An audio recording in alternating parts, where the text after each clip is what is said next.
Assalamualaikum warahmatullahi wabarakatuh. Saudaraku yang dimuliakan oleh Allah Subhanahu wa taala. Bagaimana hukumnya memenuhi panggilan azan? Panggilan azan adalah sebuah panggilan yang sering kita dengar, bahkan akrab dengan kita dalam kehidupan sehari-hari. Rasulullah Shallallahu Alaihi Wasallam bersabda, penuhilah seruan azan itu. Orang buta ini tidak boleh sholat di rumah apabila dia mendengar azan. Hal ini menunjukkan bahwa memenuhi panggilan azan adalah dengan menghadiri sholat berjamaah.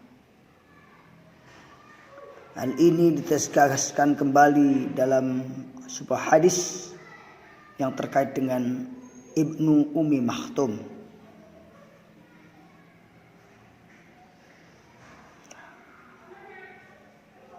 Saudaraku yang dimuliakan oleh Allah Subhanahu wa taala. Lalu dengan kita ini bagaimana? Sedangkan kita tiap detik mendengarkan panggilan azan, tapi banyak yang tidak kita penuhi panggilan tersebut.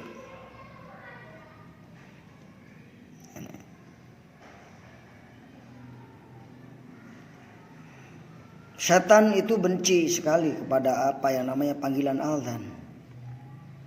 Mungkin ketika kita benci terhadap panggilan azan, tidak memenuhi panggilan azan, kita sedang berada di dalam pelukan dan rayuan setan tentunya.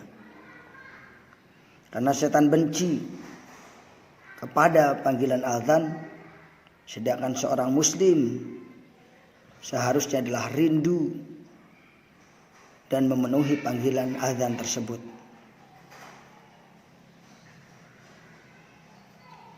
Nabi Muhammad SAW mengabarkan ketidaksukaan setan ini dengan suara azan tersebut. Sampai-sampai setan berusaha agar tidak mendengarnya.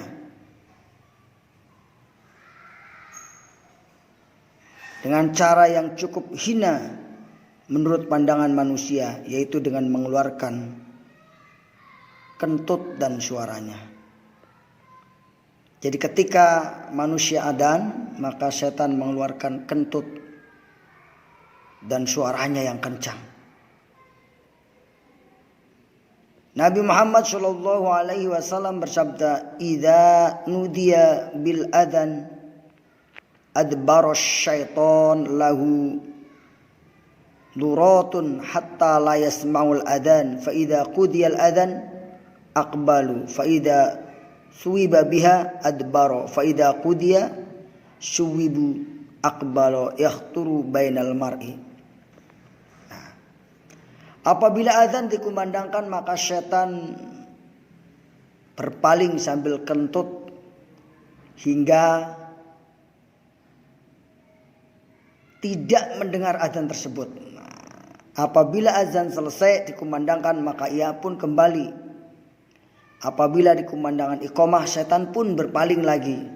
Apabila iqamah selesai dikumandangkan, setan pun kembali dan ia melintas di antara seseorang dan nafsunya. Hadis Bukhari nomor 68, hadis Muslim nomor 389. Saudaraku yang dimuliakan oleh Allah Subhanahu wa taala, hadis ini menjelaskan dalil keutamaan azan dan setan lari dari azan, sampai-sampai setan mengeluarkan kentut agar tidak mendengar azan. Sama saja halnya ketika azan dan qomah, setan juga lari. Nah, seorang muslim itu rindu dengan azan dan segera memenuhi panggilan azan bagi laki-laki tentunya. Seorang muslim yang beriman tahu akan keutamaan azan. Mereka akan rindu dan sangat senang Seorang muslim dengan keimanan yang tinggi akan selalu menanti-nanti panggilan Allah azan tersebut dan segera berlomba-lomba untuk mendapatkan syaf pertama yang memiliki banyak keutamaan tentunya. Sampai-sampai akan saling berebut jika perlu diundi karena tahu keutamaannya. Ini para sahabat seperti itu. Rasulullah Shallallahu Alaihi Wasallam bersabda, "Lau ya'lamun nas ma fin nidai wasofil awali, summa lam yajidu illa ayastahimu alaihi lastahamu." Seandainya manusia mengetahui keutamaan yang ada pada azan dan shaf pertama, lalu mereka tidak akan mendapatkannya kecuali dengan mengundi, pastilah mereka akan mengundinya. Hadis riwayat Bukhari Muslim. Saudaraku yang dimuliakan oleh Allah Subhanahu wa taala, azan adalah penanda masuknya waktu sholat. Dan amalan yang terbaik dalam hidup kita adalah sholat tepat waktu. Abdullah bin Mas'ud radhiyallahu anhu berkata bahwasanya Rasulullah sallallahu alaihi wasallam bersabda, "Amal apa yang paling dicintai Allah?" Nabi menjawab, "As-sholatu ala waqtiha," sholat tepat waktu. Ibnu Mas'ud bertanya lagi, "Kemudian apa lagi?" Beliau pun mengulangi 2 kali, as-sholatu ala waqtiha, as-sholatu ala waqtiha. Kemudian yang selanjutnya, berbakti kepada kedua orang tua. Kemudian berjihad di jalan Allah Subhanahu wa taala. Hendaklah kita malu terhadap seorang sahabat yang buta yang tidak ada penuntun ke masjid tetapi tetap diperintahkan sholat berjamaah. Siapa? Yaitu Abdullah bin Ummi Maktum. Seorang buta pernah menemui Nabi Rasulullah Shallallahu Alaihi Wasallam. "Wahai Rasulullah, saya tidak memiliki seorang yang akan menuntunku ke masjid." Lalu dia meminta keringanan kepada Rasulullah Shallallahu Alaihi Wasallam. Maka beliau pun memberikan keringanan kepadanya. Ketika akan pulang, beranjak pulang, beliau kembali. "Apakah engkau mendengar panggilan azan?" Laki-laki itu menjawab, "Iya." Beliau bersabda, "Penuhilah seruan tersebut. Hadirilah jamaah sholat." Hadis Muslim nomor 653. Jadi memenuhi panggilan azan ini adalah perintah Allah dalam Al-Quran agar sholat berjamaah. Allah berfirman di dalam Al-Quran, "Wa aqimus sholah wa atuz zakah warka'u ma'ar raqi'in." Dirikanlah sholat, tunaikan zakat dan rukulah bersama orang-orang yang ruku. Surat Al-Baqarah ayat 43 ini. Makna firman Allah, rukulah bersama orang-orang ruku. Faedahnya itu tidaklah dilakukan kecuali bersama jamaah sholat dan berjamaah dan bersama-sama. Saudaraku yang dimuliakan oleh Allah Subhanahu wa taala, marilah kita menyadari bahwa pentingnya kita memenuhi panggilan azan ini dalam kehidupan kita sehingga menjadi karakter kehidupan kita sebagai seorang muslim, sebagai kepribadian yang melekat. Nah ini. Ada seorang yang bertanya kepada Syekh Abdullah bin Baz. Syekh Abdul Aziz bin Abdullah bin Baz. "Apa hukumnya orang yang mendengar adzan tapi tidak pergi ke masjid?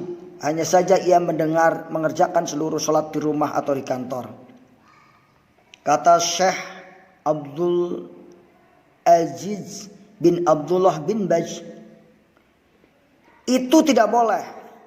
Yang wajib baginya adalah memenuhi seruan tersebut berdasarkan sabda Rasulullah Sallallahu Alaihi Wasallam, "Man sami'a nida falam ya'ti fala salata lahu illa min udrin."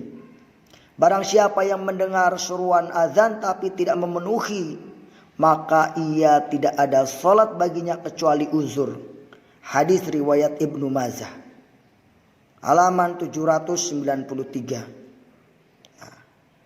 Pernah ditanyakan kepada Ibnu Abbas, apakah yang dimaksud dengan uzur tersebut? Ia menjawab, itu adanya rasa takut atau rasa tidak aman atau rasa sakit. Diriwayatkan bahwa seorang buta datang kepada Rasulullah, yaitu Abdullah bin Ummi Maktum, meminta keringanan tetapi tidak diberi keringanan. Bahkan disuruh mendatangi tetap sholat, saudaraku. Jadi saudara-saudara sekalian, marilah kita membiasakan diri kita untuk merindukan panggilan azan, untuk memenuhi panggilan azan tersebut.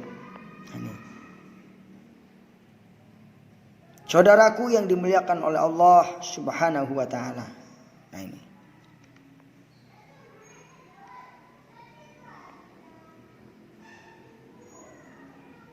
Nah, banyak dalil yang terkait dengan panggilan azan ini. Nah ini. Sholat berjamaah adalah termasuk dari petunjuk Rasulullah dan para sahabatnya. Rasulullah dan para sahabat selalu melaksanakannya dan tidak pernah meninggalkan kecuali ada uzur syar'i.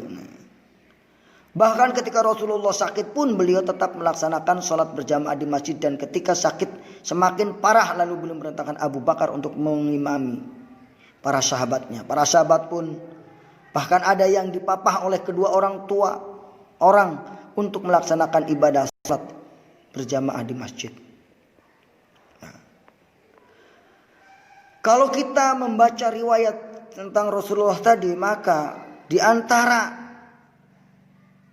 dalil-dalil yang menunjukkan perintah kita untuk sholat berjamaah adalah satu, perintah Allah tentang ruku bersama di dalam surat Al-Baqarah ayat 43 tadi. Ya ayyuhalladzina amanu, ya a'u wasjudu fa'budu. Ya ayyuhalladzina amanu aqimus shalah wa atuz zakah warka'u ma'ar raki'in. Ini adalah dalil surat Al-Baqarah ayat 43 ini. Dalil bahwa kita diperintahkan untuk ruku bersama-sama untuk sholat berjamaah. Ini. Kemudian perintah Allah yang dilaksanakan dalam sholat berjamaah karena takut. Ini kecuali takut boleh. Ini. Yang ketiga perintah Allah kepada Nabi untuk melaksanakan sholat berjamaah. Ini. Bahwa Allah Subhanahu wa taala memerintahkan kepada Nabi untuk melaksanakan sholat berjamaah. Nah, ini. Saya mendatangi Nabi Muhammad SAW dalam suatu rombongan dari kaumku, maka kami tinggal bersama 20 hari. Nabi SAW penyayang dan lemah lembut terhadap sahabatnya, maka ketika beliau melihat kerinduan kami kepada keluarga kami, beliau bersabda, "Kembalilah kalian dan jadilah bersama mereka serta ajari mereka sholat. Apabila telah datang waktu sholat, hendaklah sholat di antara kalian azan. Hendaklah yang paling tua, berilmu, beradab, sunnah, mengerti benar, mereka menjadi imam." Nah, saudaraku yang dimuliakan oleh Allah, bahkan kita dilarang ketika kita sudah ada dalam masjid mendengarkan azan kemudian kita keluar. Nah ini, apabila kalian di dalam masjid lalu disuruh sholat kumandangkan azan, maka jangan keluar dari masjid salah seorang di antara kalian sampai dia sholat di masjid secara berjamaah. Ini dalil yang kelima, tidak ada keringanan dari Nabi terhadap orang yang meninggalkan sholat berjamaah. Di antaranya tadi kepada orang yang buta, Abdullah bin Ummi Maktum. Tidak ada tuntutan untuk mengantarkannya ke masjid. Jauh rumahnya dari masjid. Adanya pohon kurma lainnya yang menghalangi antara rumah dan masjid. Itu semua tidak bisa menjadi alasan. Jadi kita sebagai kaum muslimin yang mencintai Allah dan Rasulnya, ayo segera kita mengambil sikap untuk senantiasa berjamaah di masjid semampu kita tentunya. Karena akibat daripada orang yang tidak mau sholat berjamaah ini sangat jelek. Ya, Masya Allah. Barang siapa yang meninggalkan jamaah maka matinya dalam kehidupan jahiliyah. Na'udzubillah min dzalik. Nah, sebagai penutup, Rasulullah SAW bersabda, "Sesungguhnya barang siapa di antara kalian hidup sepeninggalku nanti, maka ia akan melihat perselisihan yang banyak. Oleh karena itu wajib bagi kalian untuk berpegang teguh dengan sunnahku dan sunnah khulafaur rasyidin yang terbimbing. Berpegang erat dengannya dan gigitlah dengan gigitan kegeraham." Subhanallah. Man ahya sunnati inda fasadi ummati falahu ajrun mi'ata syahidan. Barang siapa yang menghidupkan sunnahku di saat rusak umatku, maka dia mendapatkan pahala dengan 100 orang yang syahid. Subhanallah. Yuk kita segera melaksanakan ibadah salat. Amin amin. Demikian. Wassalamualaikum warahmatullahi wabarakatuh. Jangan lupa subscribe, share, komen, dan like ya.